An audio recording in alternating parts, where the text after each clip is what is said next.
जय श्री कृष्ण प्यारे साथियों। श्रीमद् भगवद गीता अध्याय 14 श्लोक संख्या 12।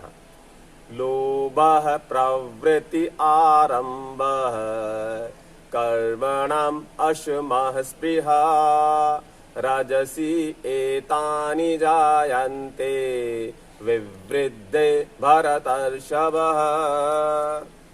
भाइयों और बहनों, इस श्लोक में भगवान श्री कृष्ण हमें रजोगुण की वृद्धि जब होती है तो उसके लक्षणों के बारे में बतलाते हैं कि हमें कैसे मालूम हो कि हमारे अंदर रजोगुण बढ़ा हुआ है।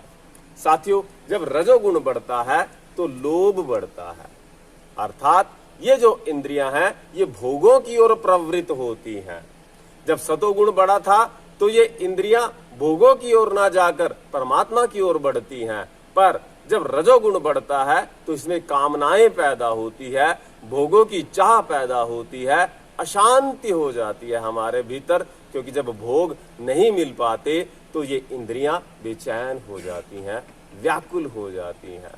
तो व्यक्ति का जो चित्त है वो अशांत हो जाता है, अर्थात ये सारी की सारी कामनाएं जब हमारी पूर्ण नहीं होती हैं तब हमारे भीतर एक अशांति का जन्म होता है। और यदि ये कामनाएं पूर्ण हो जाती हैं साथियों, फिर लोभ का जन्म होता है, अर्थात हमें और चाहिए।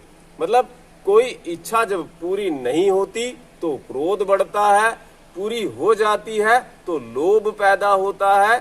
तो प्यारे भाइयों और बहनों, विषय भोगों की ये अशांति, ये कामनाएं एक व्यक्ति को चैन से जीने नहीं देती।